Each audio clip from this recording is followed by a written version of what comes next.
Howdy there, Matt with Wild New England. Glad to be back and glad to have you back.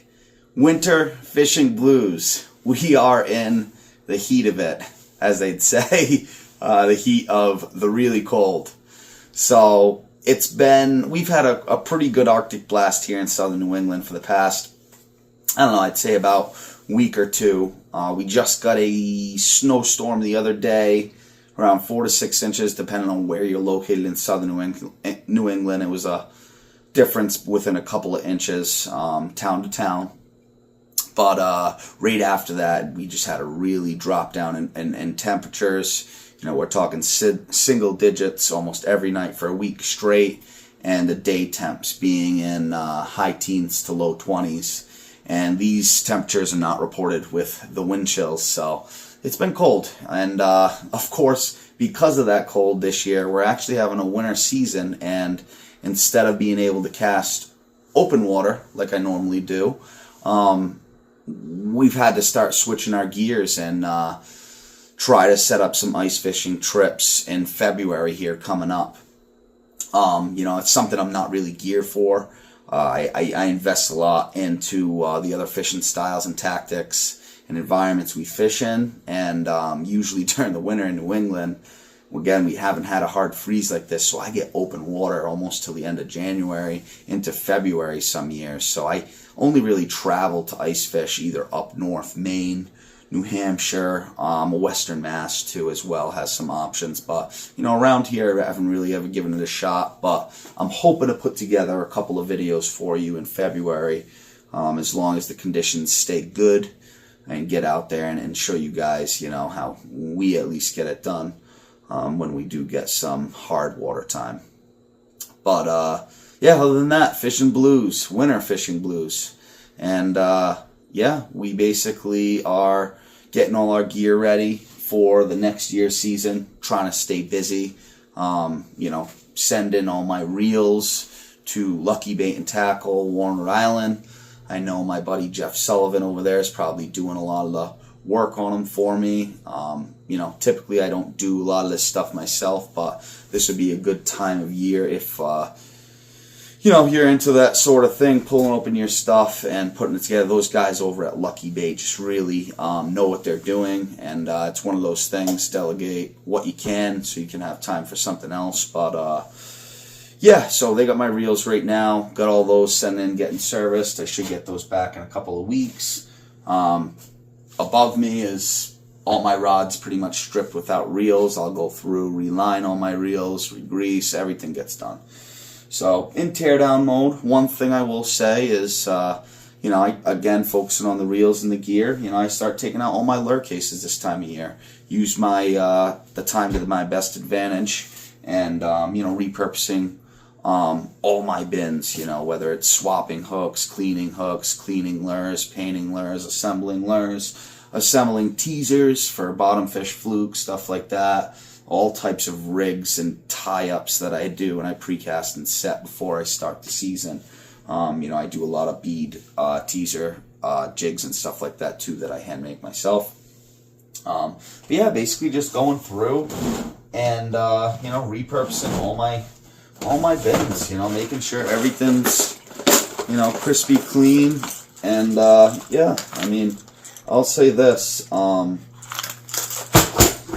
I go through, I'm very picky with my stuff. I hate rusted hooks, and realistically most of my lures that had trebles no longer have trebles, because I just take them right off, because it's just one of those things.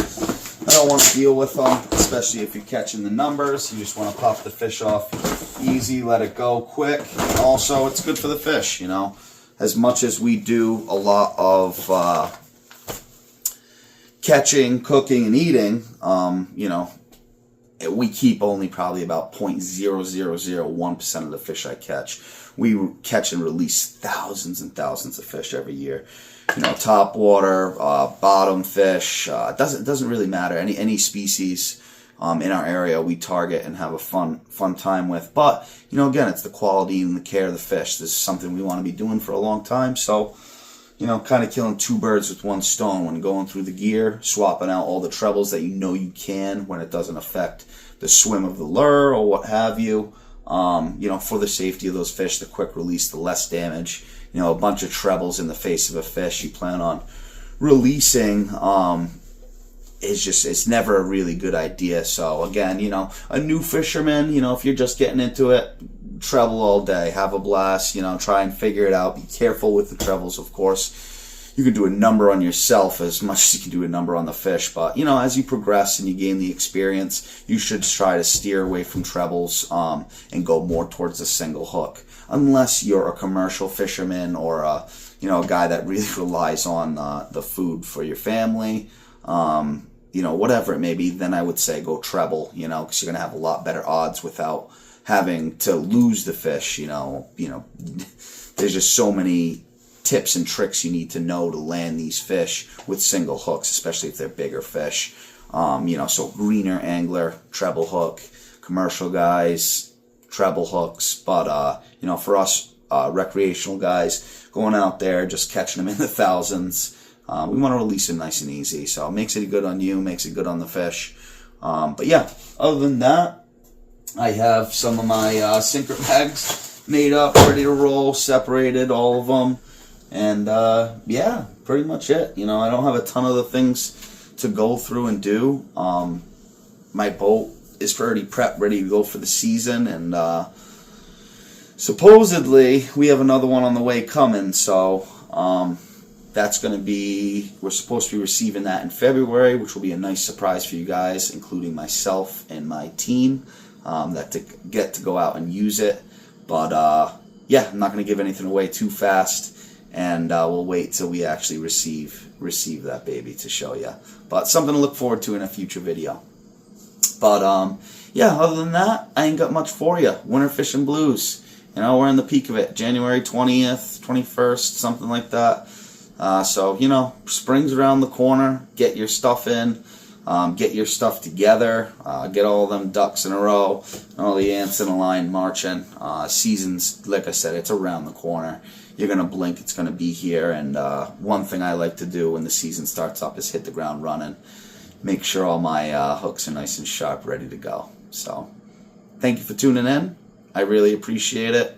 Don't forget to like and subscribe. Helps me out a lot. This is something I'm trying to do. Never full-time, not even part-time, just more of a fun thing and for you guys. But, you know, to really keep the passion going and to stay excited about these videos, the interactions with you guys, the likes, the subscribes, really light that fire to make me want to get up and get this content put out. As much as I live like this, and this is my lifestyle of choice, editing these videos is not, and getting out to have the energy to do that takes a little bit of extra kick. So again, much appreciated for all of you watching and all of you choosing to like and subscribe these videos. So thank you, take care, hope you guys are all having great nights and days, and I'll see you on the next one.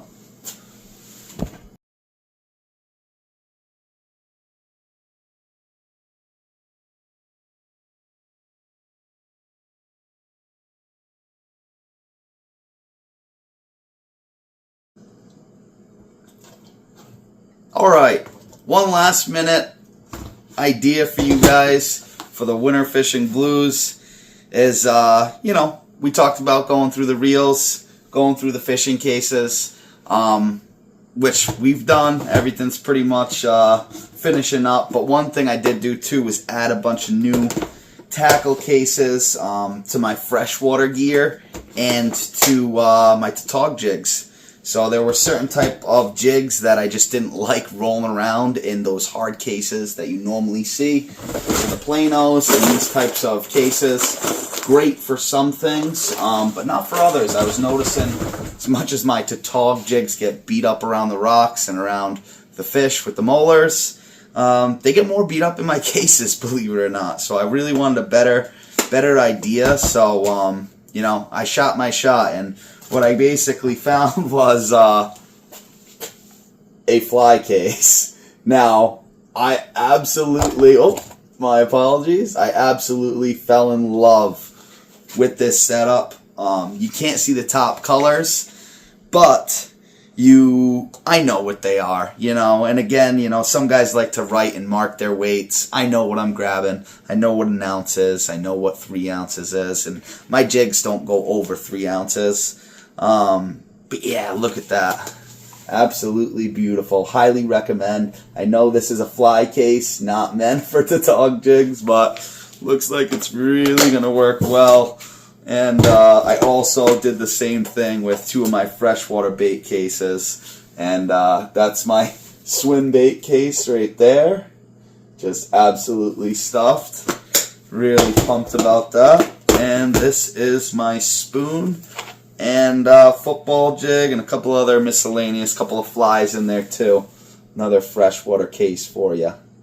So, just a little helpful hint and tip. These things are sweet. Haven't gotten a full season on them yet, but so far using them like I have, I highly recommend them. I absolutely love the way they display and hold everything nice and tight so it doesn't roll around. So, helpful hint for you. Thanks and take care.